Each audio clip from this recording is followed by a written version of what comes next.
Hello नमस्कार दोस्तों, आप सभी का पीटीएफ परिवार में स्वागत है। बहुत बहुत अभिनंदन है आप सभी लोगों का। तो हम लोग अभी देखने जा रहे हैं वो है हमारा, अगर बात करें तो इकोनॉमिक्स का है सवाल ये सारे।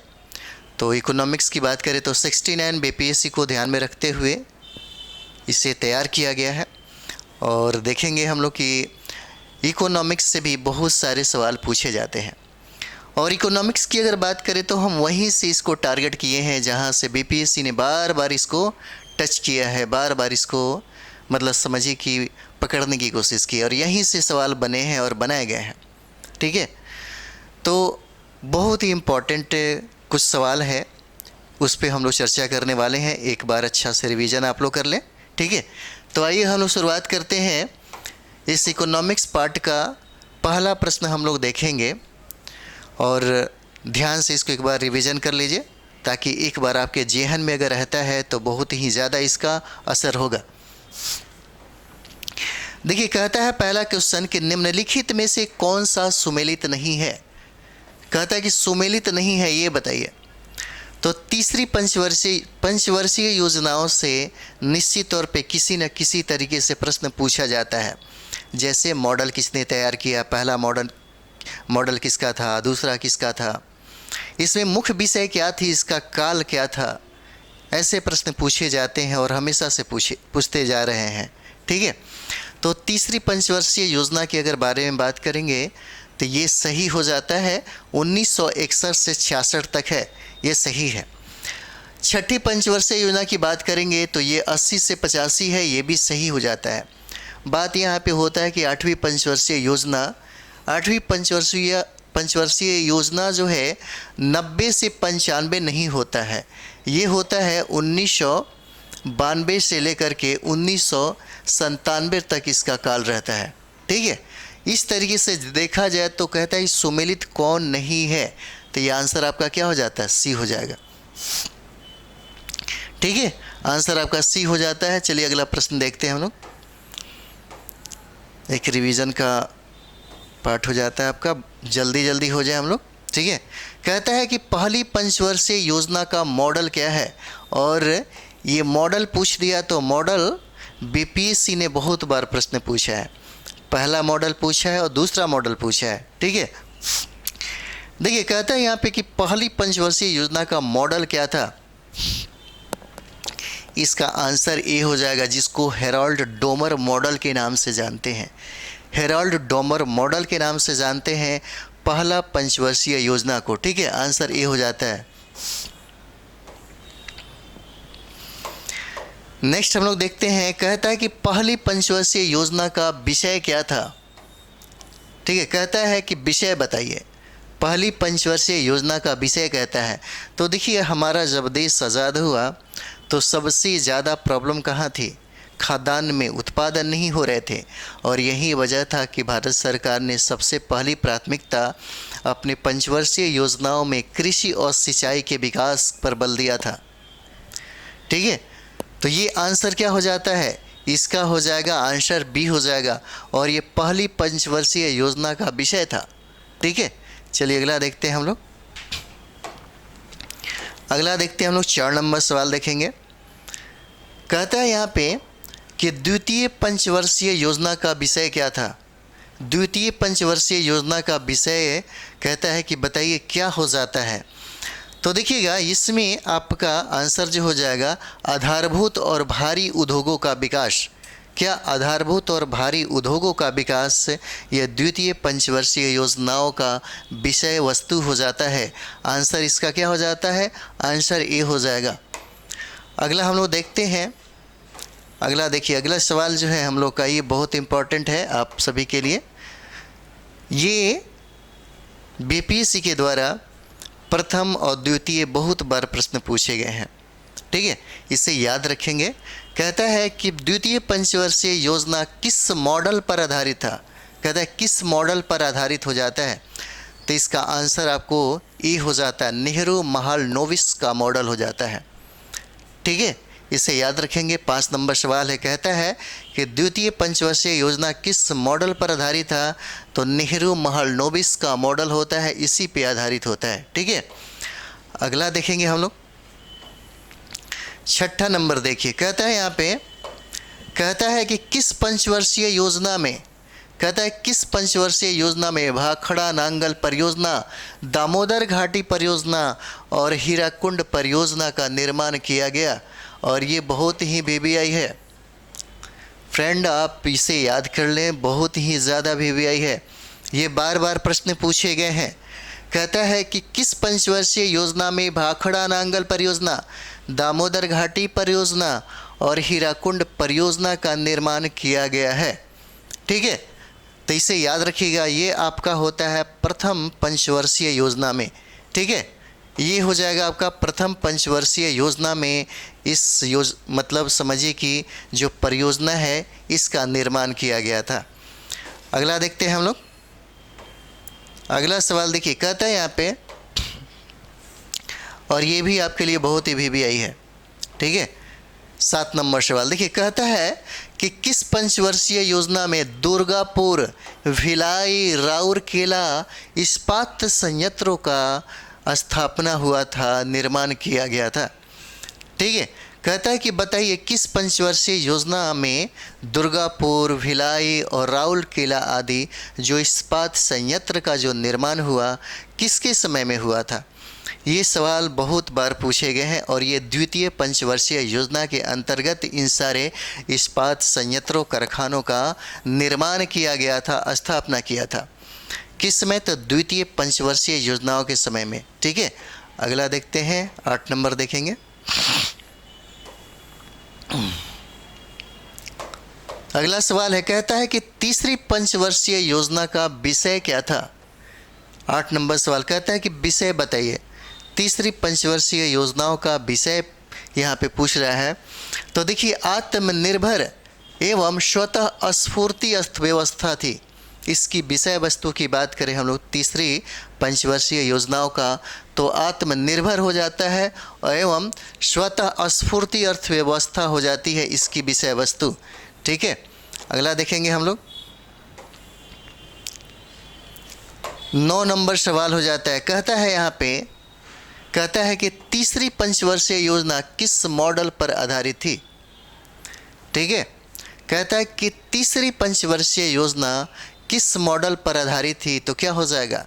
तो देखिए, मॉडल जो है उसे याद रखेंगे, पहला, दूसरा, तीसरा, चौथा, पांचवा। देखिए, ये हो जाता है जे सैंडी सुखमय चक्रवर्ती मॉडल पर यह आधारित थी। कौन सा? तो तीसरी पंचवर्षीय योजना का मॉडल किसने दिया था, पूछा जा रहा है। जे सैंडी सुखमय चक्रवर्ती मॉडल पर आधारित था।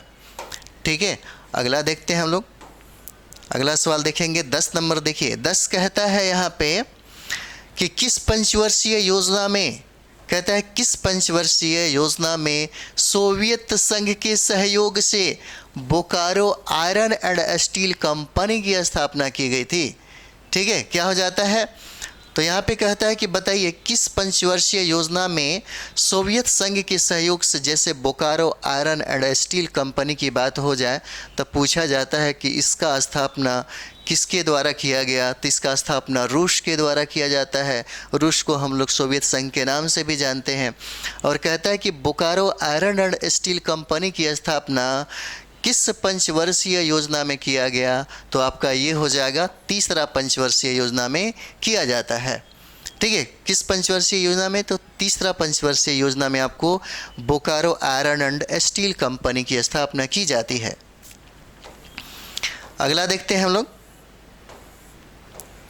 अगला सवाल देखेंगे। अगला सवाल है कि तीसरी पंचवर्षीय योजना क्यों असफल हुई। कहता है कि तीसरी पंचवर्षीय योजना क्यों असफल हुई, ये पूछ रहा है। ठीक है, तो इसका आंसर आपको हो जाएगा डी हो जाएगा, उपरोक्त में से एक से अधिक। देखिए, भारत चीन युद्ध 1962 की बात है। कहता है कि भारत में भीषण सूखा कब हुआ, 1965 से 66। भारत पाक युद्ध की बात है तो 1900 कितना हो जाता है, 65 हो जाता है। आंसर कहता है कि ये योजना असफल इसलिए हो गई क्योंकि इसमें बहुत सारे प्रॉब्लम क्रिएट हो गए थे, और यही वजह है कि उपयुक्त में से एक से अधिक इसके कारण को दिखाया जा रहा है। ठीक है, अगला देखेंगे हम लोग, 12 नंबर देखेंगे। देखिए, 12 कहता है यहाँ पे कि किस पंचवर्षीय योजना में याद रखेंगे फ्रेंड, ये बहुत इंपॉर्टेंट है ये वाला। ठीक है, कहता है कि किस पंचवर्षीय योजना में सामुदायिक विकास कार्यक्रम की शुरुआत की गई। ठीक है, कहता है किस पंचवर्षीय योजना में सामुदायिक विकास कार्यक्रम की शुरुआत की गई, ये प्रश्न है आपके सामने। ठीक है, ऐसे प्रश्न बहुत बार पूछे गए हैं बीपीएससी के द्वारा। तो ये देखिएगा, सामुदायिक विकास कार्यक्रम की शुरुआत जो किया गया था, ये देखेंगे प्रथम पंचवर्षीय योजना में इसको प्रारंभ किया गया था। आंसर ए हो जाता है, प्रथम पंचवर्षीय योजना में इसको प्रारंभ किया गया था। अगला हम लोग देखते हैं 13 नंबर देखेंगे। कहता है कि योजना अवकाश का समय कब था। और योजना अवकाश की अगर बात करें तो बीपीएससी ने भी इसको बहुत बार टारगेट किया है और बहुत बार पूछा है। ठीक है फ्रेंड, इसे भी अच्छे तरीके से याद करेंगे आप लोग। ठीक है, कहता है यहाँ पे कि योजना अवकाश का समय पूछता है, योजना अवकाश का काल पूछेगा। योजना अवकाश का समय कब था, तो देखिएगा 1966 से 69 के काल को कहा जाता है। 1966 से 69 के काल को योजना अवकाश के नाम से भी जाना जाता है। ठीक है, तो चलिए अगला हम लोग देखते हैं 14 नंबर देखेंगे। अगला सवाल कहता है कि किस पंचवर्षीय योजना में ट्रिकल डाउन थ्योरी, देखिए कहता है कि किस पंचवर्षीय योजना में ट्रिकल डाउन थ्योरी का अनुसरण किया गया। ठीक है, किस में किया गया, तो ये देखिए उपयुक्त में से एक से अधिक हो जाता है। अगर ट्रिकल डाउन थ्योरी की बात कर दे तो प्रथम पंचवर्षीय योजना, द्वितीय पंचवर्षीय योजना, तृतीय पंचवर्षीय योजनाओं में ट्रिकल जो थ्योरी है इसका इस्तेमाल किया गया था, इसीलिए उपयुक्त में से एक से अधिक ये इसका आंसर हो जाता है। अगला सवाल देखेंगे हम लोग। अगला देखिएगा, अगला सवाल कहता है कि चौथी पंचवर्षीय योजना किस मॉडल पर आधारित थी। 15 नंबर सवाल कहता है कि बताइए चौथी पंचवर्षीय योजना किस मॉडल पर आधारित थी, तो इसका आंसर आपको डी हो जाएगा, उपयुक्त में से एक से अधिक हो जाता है। तो देखेंगे अशोक रुद्र व एएम माने मॉडल हो जाता है, गॉडगिल फार्मूला पर आधारित हो जाता है, अशोक मेहता मॉडल पर आधारित हो जाता है। यही वजह है कि एक से अधिक हो जाते हैं और उपयुक्त में से एक से अधिक आंसर हो जाएगा, डी आंसर हो जाता है। ठीक है, अगला देखते हैं हम लोग 16 नंबर देखेंगे हम लोग। 16 नंबर देखिए, कहता है यहाँ पे कि चौथी पंचवर्षीय योजना का विषय क्या था। कहता है कि चौथी पंचवर्षीय योजना का विषय क्या हो जाता है, तो चौथी पंचवर्षीय योजना के बारे में देखेंगे स्थिरता के साथ आत्मनिर्भरता होता है, स्थिरता के साथ आत्मनिर्भरता होता है। ठीक है, चौथी पंचवर्षीय योजना की बात करें तो इसी का विषय वस्तु हो जाता है। ठीक है, अगला देखते हैं हम लोग 17 नंबर सवाल देखिएगा, और ये बहुत इम्पॉर्टेंट होता है, बहुत ही ज़्यादा इम्पॉर्टेंट है ये वाला, बहुत ही ज़्यादा इम्पॉर्टेंट हो जाता है आपके लिए। कहता है यहाँ पे हरित क्रांति की शुरुआत किस पंचवर्षीय योजना में की गई थी। ठीक है, 17 कहता है कि बताइए हरित क्रांति की शुरुआत कहता है कि किस पंचवर्षीय योजना में इसको किया गया था। तो देखिए हरित क्रांति की शुरुआत की अगर बात करें तो ये देखिए कहता है किस पंचवर्षीय योजना में इसको शुरुआत किया गया था, तो ये हो जाता है आपका तीसरी पंचवर्षीय योजना में इसको प्रारंभ किया गया था। आंसर बी हो जाएगा, याद रखेंगे।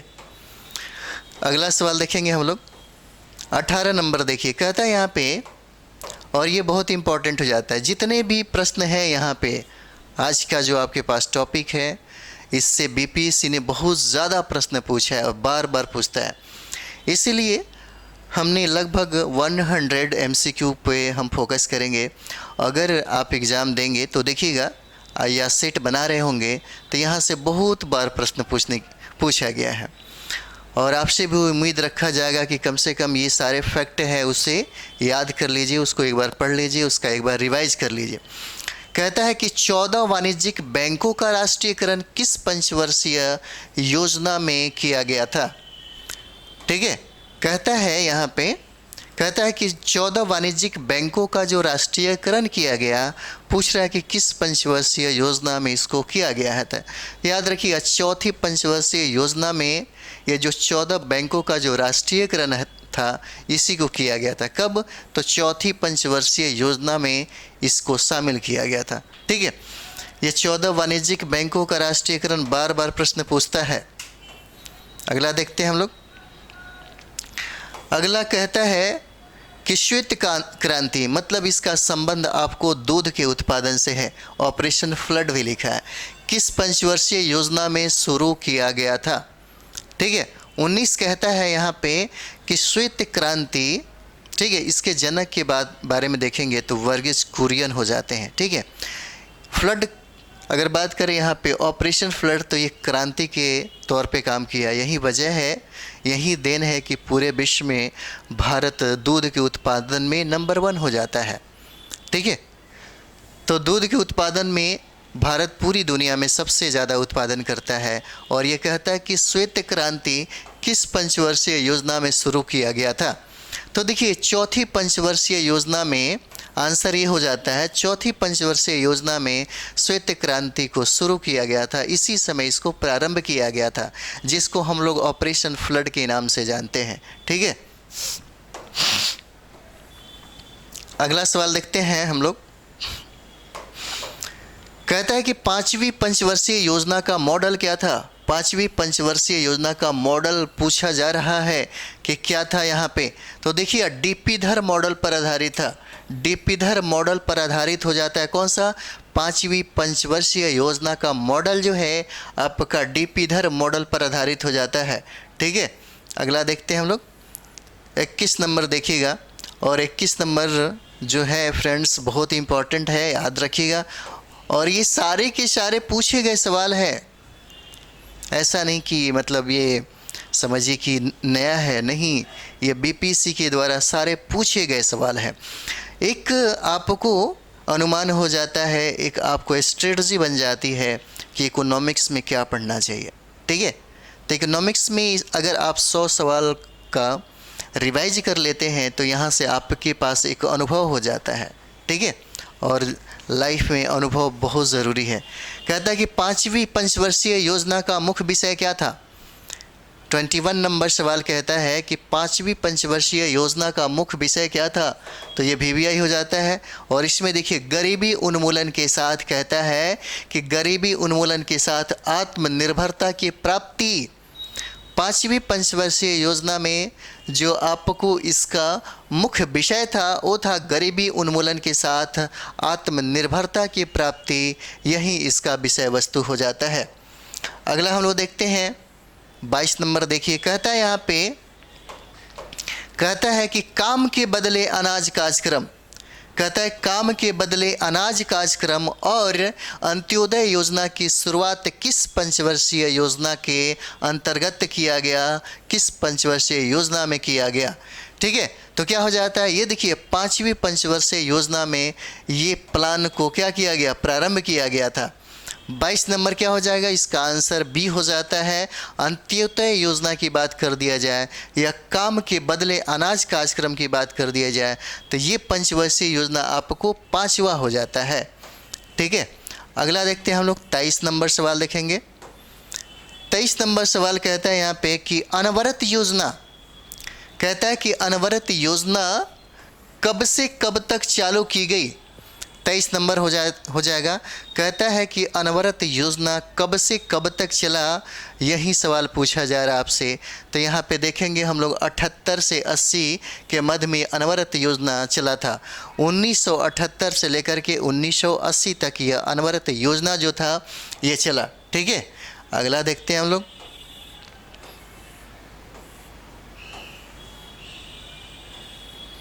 चौबीस नंबर देखिए। कहता है 24 नंबर की अनवरत योजना का प्रतिपादन किसने किया था। अनवरत योजना का जो मॉडल या जो आकार देने वाला व्यक्ति था उसका नाम क्या था। तो गुन्नार मिर्डल हो जाते हैं। आंसर क्या हो जाएगा, ए हो जाएगा। क्या नाम होता है, गुन्नार मिर्डल हो जाते हैं। और यही प्रश्न कहता है कि अनवरत योजना का प्रतिपादन किसने किया था। तो ये आंसर ए हो जाता है। अगला सवाल देखेंगे हम लोग। अगला सवाल कहता है कि अनवरत योजना को किस सरकार ने लागू किया था। अगर यहाँ पे हम लोग देखेंगे तो कहता है कि जो रोलिंग प्लान होता है, कहा जा रहा है कि इसको उस समय कौन सी सरकार थी। सीधे सीधे बात है, तो जनता पार्टी की सरकार हो जाती है। आंसर क्या हो जाएगा? ए हो जाएगा। किसकी सरकार होती है? तो जनता दल की, जनता पार्टी की सरकार उस समय होती है इस समय। अगला सवाल देखेंगे हम लोग। 26 नंबर सवाल देखिएगा। कहता है यहाँ पे, कहता है कि अनवरत योजना को भारत में लागू करने का श्रेय किसे दिया जाता है। ठीक है, कहता है कि भारत में लागू करने का श्रेय किसे दिया जाता है, तो क्या हो जाएगा? आंसर इसका सी हो जाएगा। डीटी लकड़ा वाला को दिया जाता है। किसको? डीटी लकड़ा वाला को दिया जाता है। पूछा जाएगा कि अनवरत योजना को भारत में लागू करने का श्रेय किसे दिया जाता है, तो आंसर सी हो जाएगा। ठीक है, अगला देखते हैं हम लोग। अगला सवाल देखिएगा। अगला सवाल कहता है कि अनवरत योजना का प्रतिपादन गुन्नार मिर्डल ने अपनी किस पुस्तक में किया है। ठीक है, क्या हो जाता है? कहता है कि बताइए अनवरत योजना का जो प्रतिपादन किया कौन, तो ये देखिए गुन्नार मिर्डल ने। कहता है कि अपनी ये मॉडल जो है किस पुस्तक में इन्होंने लिखा, तो एशियन ड्रामा हो जाता है। याद रखेंगे आप लोग। इसका चर्चा, उनका जो ग्रंथ है वो नाम है एशियन ड्रामा में इसका उल्लेख किया गया है। किसमें? एशियन ड्रामा हो जाता है। ठीक है, अगला देखते हैं। अगला देखिए 28 नंबर सवाल कहता है यहाँ पे। 28 नंबर सवाल देखिएगा। कहता है कि छठी पंचवर्षीय योजना किस मॉडल पर आधारित थी। कहता है कि छठी पंचवर्षीय योजना जो है 28 नंबर किस मॉडल पे आधारित थी, तो आंसर ए हो जाएगा। कौन सा? नेहरू मॉडल पर आधारित हो जाती है। कौन सा? तो नेहरू मॉडल पर आधारित हो जाएगा। अगला देखते हैं 29 नंबर सवाल देखेंगे। 29 नंबर सवाल देखिए। कहता है यहाँ पे कि छठी पंचवर्षीय योजना का मुख्य विषय क्या था। 29 नंबर सवाल क्या हो जाता है? कहता है यहाँ पे कि छठी पंचवर्षीय योजना का मुख्य विषय क्या हो जाता है, तो देखिए इसका मुख्य विषय हो जाता है गरीबी निवारण और रोजगार सृजन। आंसर क्या हो जाएगा? बी हो जाएगा। गरीबी निवारण और रोजगार सृजन इसका मुख्य विषय हो जाता है छठी पंचवर्षीय योजना का। 30 देखेंगे हम लोग। 30 देखिए। कहता है कि गरीबी हटाओ का नारा किस पंचवर्षीय योजना में दिया गया। ठीक है, क्या हो जाएगा? कहता है कि गरीबी हटाओ का नारा किस पंचवर्षीय योजना में दिया गया, तो ये 5वीं पंचवर्षीय हो जाता है। 5वीं पंचवर्षीय हो जाता है। ठीक है, इसी समय गरीबी हटाओ का नारा दिया गया। और ये गरीबी हटाओ का नारा देखेंगे उस समय भारत के जो प्रधानमंत्री थी वो लेडी इंदिरा गांधी थी। ठीक है, और बहुत ही ज़्यादा इन्होंने इसी से नेम फेम कमाया था। अगला सवाल देखेंगे हम लोग। 31 नंबर सवाल कहता है कि 6 बैंकों का एक साथ 31 कहता है कि 6 बैंकों का एक साथ राष्ट्रीयकरण 1980 में किस पंचवर्षीय योजना में किया गया। कहता है कि 6 बैंकों का एक साथ राष्ट्रीयकरण जो हुआ 1980 में हुआ, कहता है कि किस पंचवर्षीय योजना के अंतर्गत किया गया, तो ये आपका 31 नंबर क्या हो जाएगा, तो देखिए छठी पंचवर्षीय योजना में किया गया।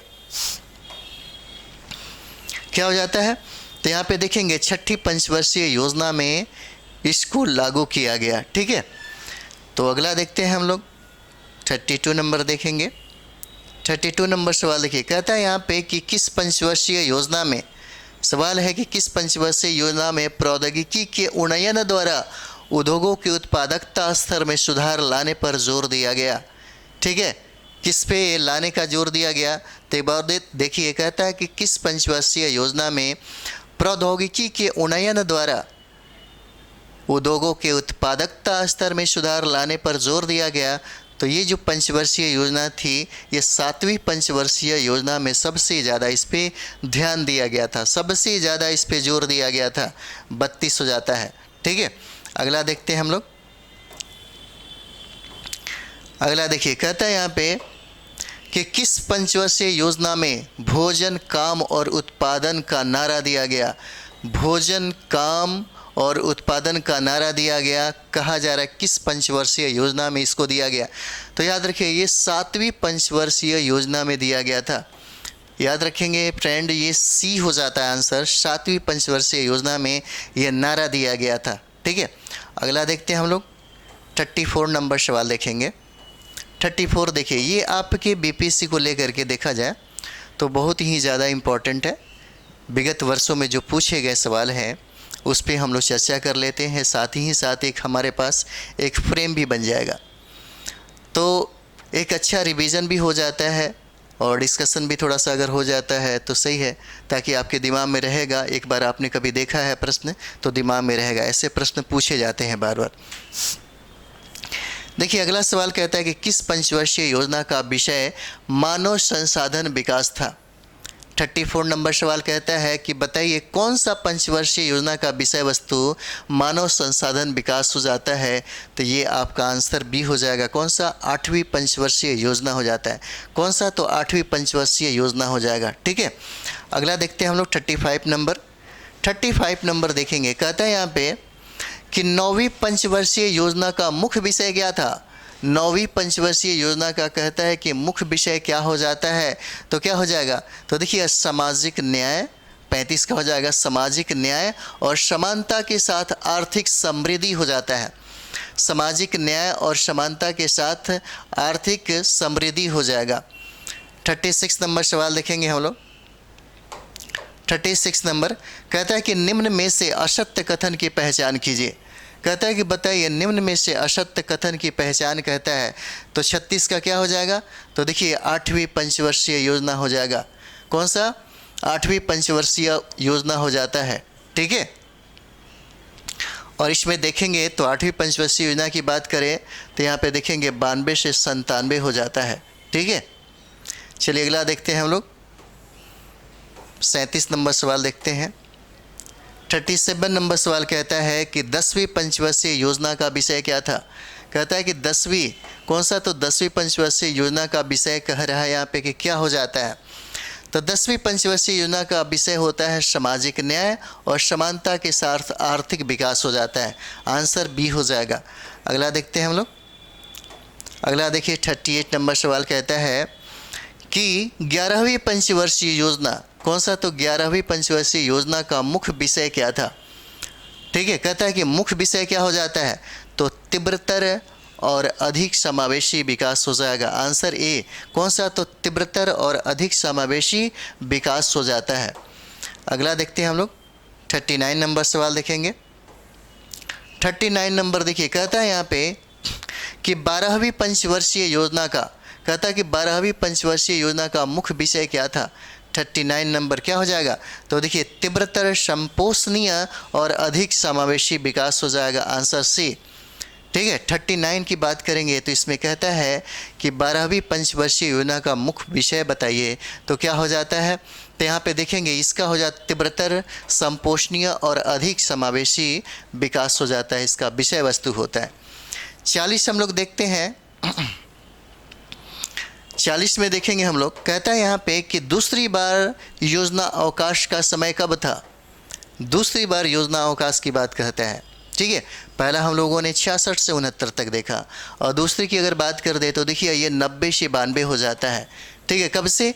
तो 90 से 92 हो जाता है और दूसरी जो योजना अवकाश का समय था यही था और यही वजह होता है कि देखिएगा 8वीं पंचवर्षीय योजना 1992 से 97 का समय हो जाता है और बीच में जो समय आपको मिलता है ये 1990 जो 92 है, यह दूसरा अवकाश का काल कहा जाता है। ठीक है, चलिए अगला देखते हैं हम लोग। 41 नंबर सवाल देखेंगे हम लोग। 41 देखिए, कहता है यहाँ पे कि भारत में सर्वप्रथम आर्थिक आयोजन संबंधी प्रस्ताव 1934 में विश्वेश्वरैया ने अपने किस पुस्तक में दिया था। कहता है कि किस पुस्तक में दिया था। तो देखिए planned economic for India. Answer A हो जाएगा। कौन? तो प्लान्ड इकोनॉमिक फॉर इंडिया जो इनका पुस्तक था, इसी में उन्होंने इसका चर्चा किया है। अगला देखते हैं हम लोग। 42 नंबर सवाल है हमारा। 42 नंबर सवाल हो जाता है। कहता है कि भारत के आर्थिक विकास के लिए 8 उद्योगपतियों द्वारा बॉम्बे प्लान कब प्रस्तुत किया गया। तो बॉम्बे प्लान कब प्रस्तुत किया गया, तो ये आपका काल होता है 1944 में। कब? 1944 में ये बॉम्बे प्लान को प्रस्तुत किया गया, और वो भी 8 उद्योगपतियों के द्वारा किया गया था। 43 नंबर देखेंगे। कहता है यहाँ पे कि भारत के आर्थिक विकास के लिए, कहता है कि भारत के आर्थिक विकास के लिए बॉम्बे प्लान का सूत्रधार कौन थे। 43 नंबर सवाल क्या हो जाएगा। कहता है कि भारत के आर्थिक विकास के लिए बॉम्बे प्लान का सूत्रधार कौन हो जाते हैं, तो सर आरदेशिर दलाल हो जाते हैं। आंसर बी हो जाएगा। क्या नाम रहता है? सर आरदेशिर दलाल हो जाएंगे। आंसर आपका बी हो जाता है। ठीक है, अगला सवाल देखेंगे 44 नंबर। 44 देखिए, कहता है कि 1944 में, कहता है कि 1944 में भारत के आर्थिक विकास के लिए गांधीवादी योजना किसके द्वारा प्रस्तुत की गई थी। कहता है किसके द्वारा प्रस्तुत किया गया था, ये बताइए। ठीक है, 1944 में अगर बात करें तो भारत के आर्थिक विकास के लिए गांधीवादी योजना जो थी किसके द्वारा प्रस्तुत किया गया था, यही सवाल पूछा जा रहा है। तो याद रखेंगे फ्रेंड, ये हो जाता है श्रीमन नारायण अग्रवाल के द्वारा। आंसर सी हो जाएगा। कौन? तो श्रीमन नारायण अग्रवाल के द्वारा इसे प्रस्तुत किया गया था। 45 देखेंगे हम लोग। 45 कहता है कि भारत सरकार, 45 कहता है भारत सरकार ने नियोजन और विकास विभाग नामक नया विभाग कब स्थापित किया था। ठीक है, 45 नंबर सवाल हो जाता है। 45 नंबर, और देखिए कहता है कि भारत सरकार ने नियोजन और विकास विभाग नामक नया विभाग कब स्थापित करता है, तो ये समय रहता है 1956 का। आंसर बी हो जाता है। 1956 में इस नया विभाग को स्थापित किया गया। अगला देखते हैं हम लोग। 46 नंबर देखेंगे। 46 नंबर सवाल है। कहता है यहाँ पे कि 1950 में, देखिए 1950 में 46 नंबर सवाल कहता है कि 1950 में सर्वोदय योजना किसके द्वारा प्रकाशित की गई थी। ये बहुत ही फेमस है। ठीक है, और ये जो प्रश्न है बहुत बार पूछे गए हैं बीपीएससी के द्वारा। ठीक है, 46 नंबर सवाल क्या हो जाएगा। कहता है कि 1950 में कौन सा योजना, तो सर्वोदय योजना बहुत इंपॉर्टेंट है। ये पर्सनालिटी भी बहुत इंपॉर्टेंट है। तो ये देखिए जयप्रकाश नारायण के द्वारा प्रकाशित किया गया था। सर्वोदय योजना की बात किया जाए तो ये प्रकाशित आपको जयप्रकाश नारायण के द्वारा किया गया था। ठीक है, चलिए अगला देखते हैं हम लोग। 47 नंबर देखेंगे।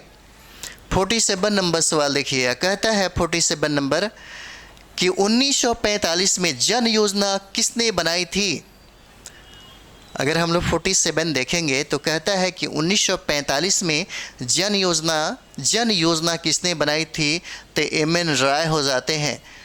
आंसर ए हो जाएगा। किसने बनाई थी, तो एम.एन. राय हो जाते हैं। आंसर आपका ए हो जाएगा। 48 देखेंगे हम लोग। 48 भी बहुत इंपॉर्टेंट है, यहाँ से पूछा जाता है। जैसे संघ सूची, राज्य सूची, समवर्ती सूची में कौन कौन विषय हैं, अगर आपको याद होगा तो यहाँ से भी प्रश्न पूछे जाते हैं निश्चित तौर पे। वही सवाल कहता है कि आर्थिक और सामाजिक योजना को भारत के संविधान की किस सूची में शामिल किया गया है। 48 नंबर सवाल क्या हो जाता है, तो देखिए ये समवर्ती सूची में इसका उल्लेख है। इसको समवर्ती सूची में शामिल किया गया है। इस तरीके से आंसर ए हो जाता है। ठीक है, 49 नंबर देखेंगे हम लोग। 49 नंबर देखिए, कहता है कि 1947 में किसकी अध्यक्षता में आर्थिक नियोजन समिति का गठन किया गया था।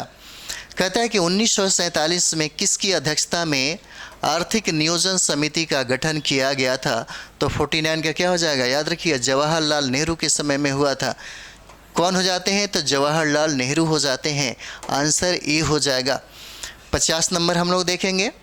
50 यहाँ पे कहता है कि भारत में आर्थिक नियोजन की प्रक्रिया, कहता है कि आर्थिक नियोजन की प्रक्रिया किस देश से अपनाई गई थी। 50 नंबर सवाल कहता है कि भारत में आर्थिक नियोजन की प्रक्रिया किस देश से अपनाई गई थी, तो आंसर आपको पूर्व सोवियत संघ हो जाता है। आंसर क्या हो जाएगा, बी हो जाएगा। याद रखेंगे आप सभी लोग। ठीक है, आंसर क्या हो जाता है, बी हो जाएगा। अगला सवाल देखेंगे हम लोग। 51 नंबर सवाल देखिएगा।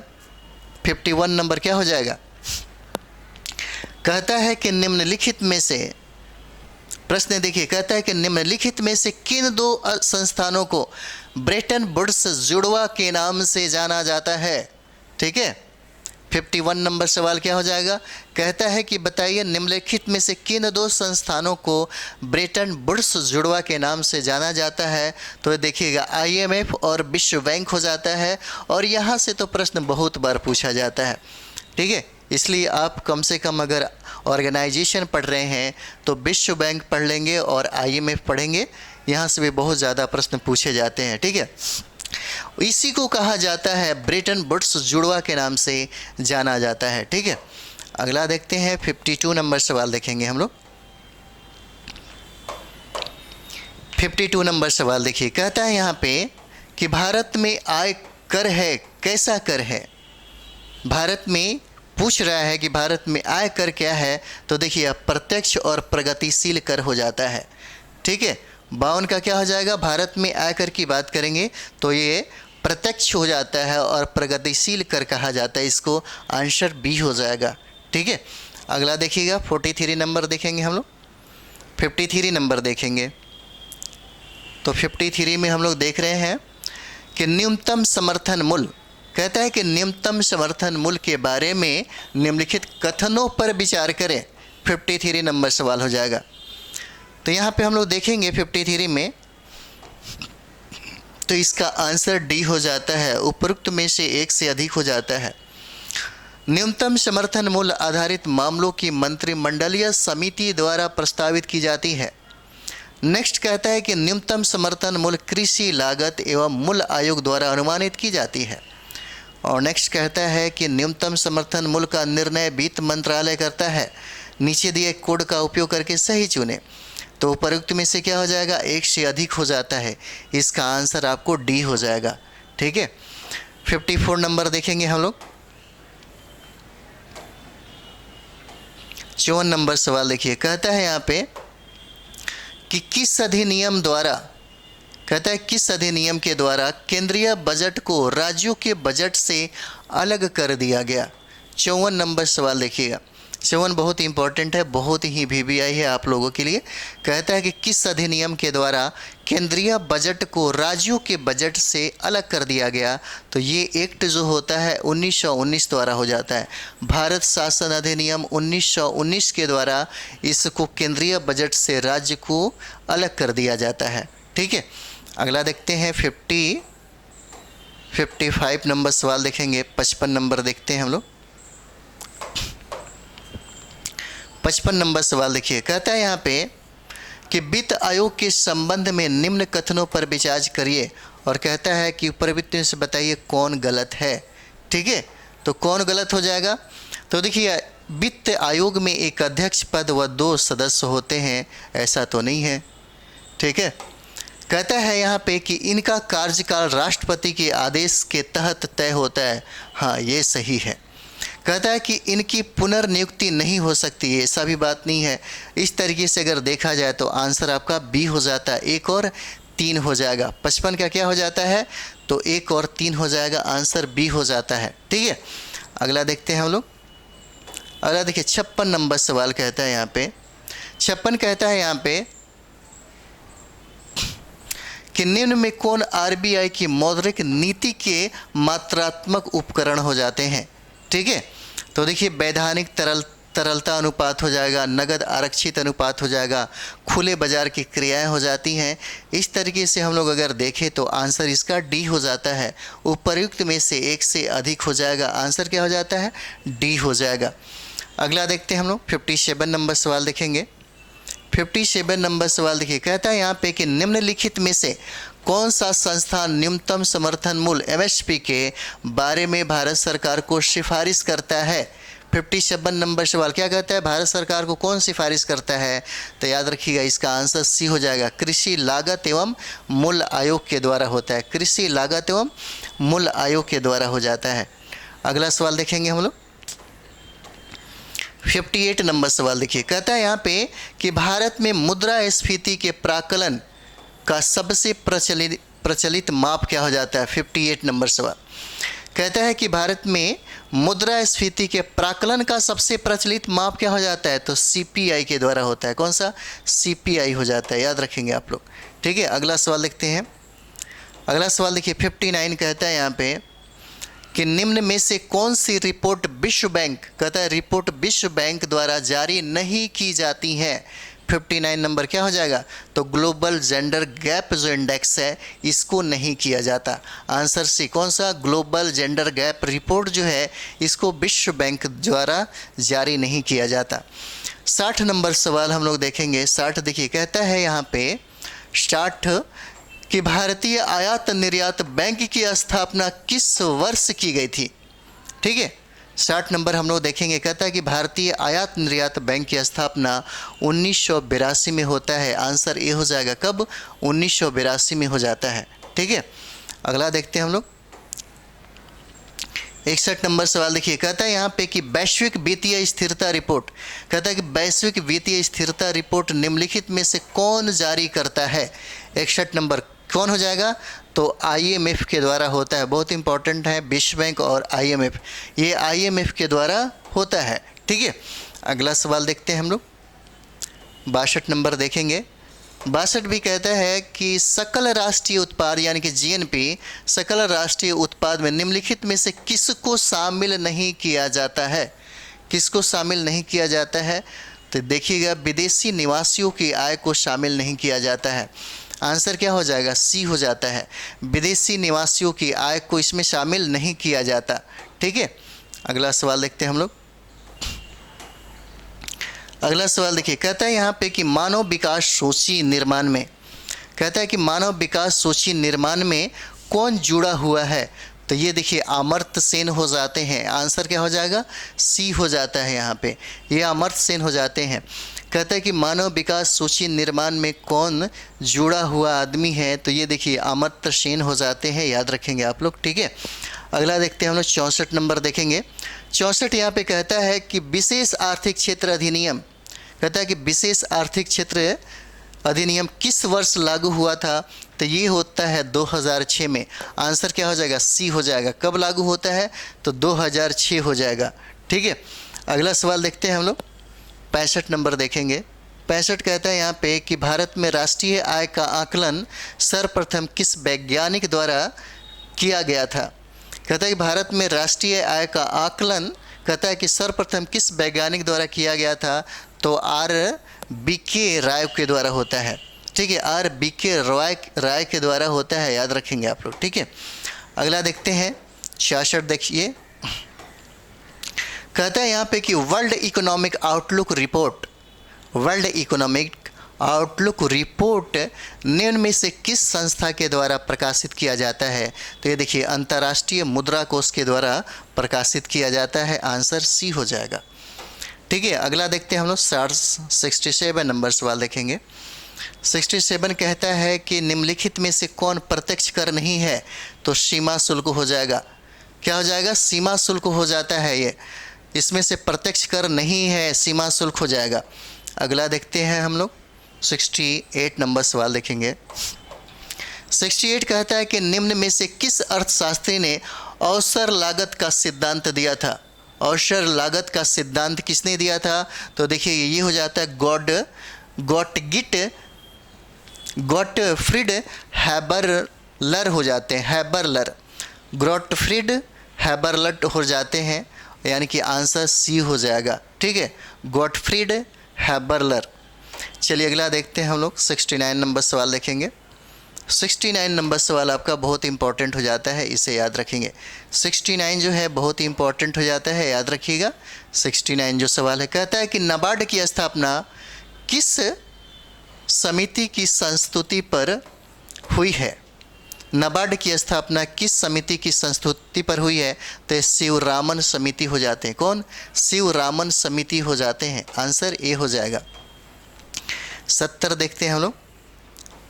70 देखिए, कहता है यहाँ पे कि धारणीय कृषि से क्या तात्पर्य है। कहता है कि धारणीय कृषि से क्या तात्पर्य हो जाता है, तो ये आपका आंसर सी हो जाएगा। इस प्रकार कृषि जिससे भूमि की गुणवत्ता बनी रहे। आंसर क्या हो जाएगा, सी हो जाता है। धारणीय कृषि से तात्पर्य जो होता है इस प्रकार की कृषि जिससे भूमि की गुणवत्ता क्या हो, बनी रहे। अगला देखते हैं 71 नंबर देखेंगे। 71 नंबर सवाल देखिए, कहता है कि निम्नांकित में से किसे विश्व बैंक के उदार ऋण की खिड़की कहा जाता है। ठीक है, 71 नंबर देखेंगे और ये आपका सवाल है, बहुत ही इंपॉर्टेंट हो जाता है। ठीक है, कहता है कि निम्नांकित में से किसे विश्व के उदार ऋण की खिड़की के रूप में जाना जाता है। तो ये देखिए इसका आंसर आपको आईडीए हो जाता है, अंतर्राष्ट्रीय विकास संघ को कहा जाता है, अंतर्राष्ट्रीय विकास संघ को कहा जाता है। ठीक है, अगला देखते हैं 72 नंबर देखिए। 72 कहता है कि श्रम गहन उद्योग वह है, 72 देखिए कहता है कि श्रम गहन उद्योग वह है जो अधिक श्रमिकों की आवश्यकता होती है। आंसर क्या हो जाएगा, कहता है कि श्रम गहन उद्योग वह है अधिक श्रमिकों की आवश्यकता होती है। आंसर सी हो जाएगा, 72 का क्या होगा, सी हो जाता है। चलिए देखते हैं अगला सवाल, ये बहुत इंपॉर्टेंट है आपके लिए। कहता है कि निर्धनता का दुख चक्र, ठीक है, कहता है निर्धनता का दुख चक्र जो है कि अवधारणा निम्न में से किसके द्वारा दिया गया था। 73 नंबर किसके द्वारा दिया गया था, तो आंसर इसका बी हो जाएगा, रेगर नक्श के द्वारा दिया गया था। ठीक है, रेगर नक्श के द्वारा दिया गया था, याद रखिएगा। 74 देखते हैं हम लोग। 74 नंबर सवाल देखिए, कहता है यहाँ पे कि मुद्रास्फीति तथा बेरोजगारी के संबंधों को दर्शाता है कौन, तो फिलिप्स वक्र दर्शाता है। क्या चीज़ का, मुद्रास्फीति तथा बेरोजगारी के संबंधों को दर्शाता है, फिलिप्स वक्र के द्वारा हो जाता है। 75 नंबर देखेंगे। 75 नंबर सवाल कहता है यहाँ पे, 75 नंबर देखेंगे, कहता है कि निम्नलिखित में से कौन प्रत्यक्ष कर है।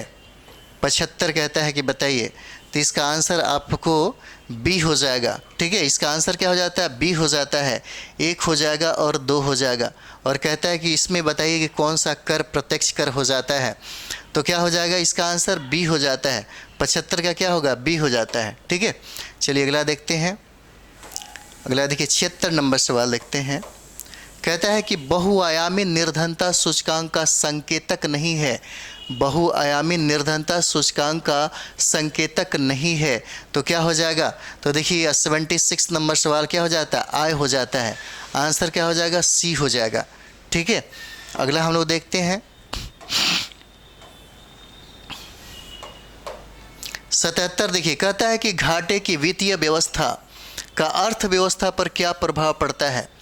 घाटे की वित्तीय व्यवस्था का अर्थव्यवस्था पर क्या प्रभाव पड़ता है, तो 77 का क्या हो जाता है, इसका आंसर आपको मुद्रा आपूर्ति में वृद्धि हो जाएगा, मुद्रा आपूर्ति में वृद्धि हो जाता है। आंसर बी हो जाएगा। 78 नंबर सवाल हो जाएगा। अब 78 नंबर देखेंगे, कहता है यहाँ पे कि प्रच्छन्न या छिपी हुई बेरोजगारी, प्रच्छन्न या छिपी हुई बेरोजगारी का अर्थ है, क्या हो जाएगा 78 नंबर सवाल, तो ये हो जाता है श्रमिकों की सीमांत उत्पादकता शून्य हो जाती है, श्रमिकों की सीमांत उत्पादकता शून्य है। आंसर क्या हो जाएगा, सी हो जाता है। अगला देखते हैं 79 नंबर सवाल देखिएगा।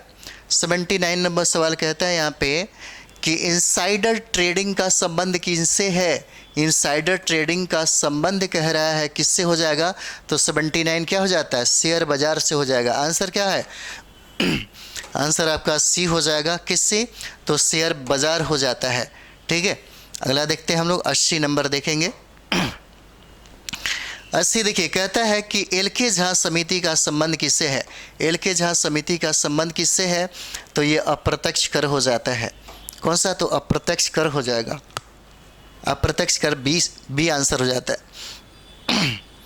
अगला सवाल है, कहता है कि हॉट मनी शब्द का उपयोग किसके लिए किया जाता है, हॉट मनी शब्द का उपयोग किसके लिए किया जाता है, तो याद रखिएगा बहुत ही वीवीआई हो जाता है ये। 81 नंबर सवाल बहुत ही वीवीआई है और इसका संबंध देखिए विदेशी पोर्टफोलियो निवेश से हो जाता है, विदेशी पोर्टफोलियो निवेश से हो जाएगा। आंसर सी हो जाता है। अगला सवाल देखते हैं हम लोग।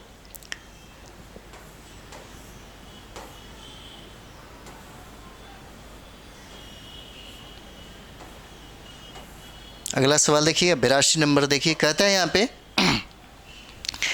निम्नलिखित में से कौन सी विशेषताएं विकासशील या विकसित देशों में समान नहीं होती है? 82 कहता है कि समान नहीं होती है, तो क्या हो जाएगा? तो ये हो जाता है तकनीकी उन्नति हो जाएगा। आंसर क्या हो जाता है? तो बी आंसर हो जाएगा, तकनीकी उन्नति हो जाता है। ठीक है, अगला सवाल देखते हैं हम लोग। 83 नंबर सवाल देखेंगे। कहता है यहाँ पे कि जीएसटी किस प्रकार का कर है? 83 नंबर सवाल देखिए, कहता है यहाँ पे 83 कि जीएसटी किस प्रकार का कर है? तो ये कर हो जाता है अप्रत्यक्ष कर कहा जाता है। जीएसटी क्या हो जाता है? अप्रत्यक्ष कर हो जाता है। ठीक है, अगला देखते हैं। 84 नंबर सवाल देखेंगे। 84 कहता है यहाँ पे कि सार्वजनिक क्षेत्र में विनिवेश को क्या कहा जाता है? कहता है कि सार्वजनिक क्षेत्र में विनिवेश को क्या कहा जाता है? तो इसको निजीकरण कहा जाता है। कौन सा? प्राइवेटेशन जो होता है इसी को कहा जाता है, निजीकरण कहा जाता है 84 को। ठीक है, अगला देखते हैं हम लोग। अगला सवाल है, कहता है कि आय और उपभोग में, कहता है कि आय और उपभोग में किस प्रकार का संबंध हो जाता है? आय और उपभोग में किस प्रकार का संबंध हो जाता है? तो यह आंसर आपको प्रत्यक्ष संबंध हो जाएगा। आंसर क्या हो जाता है? सी हो जाता है, प्रत्यक्ष संबंध हो जाता है। किस में? आय और उपभोग में। अगला सवाल देखते हैं। 86 नंबर देखिएगा। 86 नंबर कहता है यहाँ पे कि भारतीय पंचवर्षीय योजनाओं का प्रमुख उद्देश्य क्या हो जाता है? 86 नंबर सवाल कहता है कि भारतीय पंचवर्षीय योजनाओं का प्रमुख जो उद्देश्य है क्या हो जाता है? तो ये हो जाएगा आंसर बी, स्वावलंबन एवं विदेशी सहायता पर निर्भरता कम करना। यही इसका क्या हो जाता है? प्रमुख उद्देश्य हो जाएगा, मुख्य उद्देश्य हो जाता है। 87 नंबर देखेंगे हम लोग। 87 नंबर देखिए। 87 नंबर कहता है यहाँ पे 87 कि भारत में गरीबी के निर्धारण हेतु योजना आयोग ने किस वर्ष सुरेश तेंदुलकर समिति का गठन किया? 87 नंबर सुरेश तेंदुलकर समिति की अगर बात कर दी जाए तो ये 2004 ईस्वी में होता है। कब? तो 2004 ईस्वी में सुरेश तेंदुलकर समिति बनता है, जिसने गरीबी का एक अलग व्याख्या उन्होंने दिया था।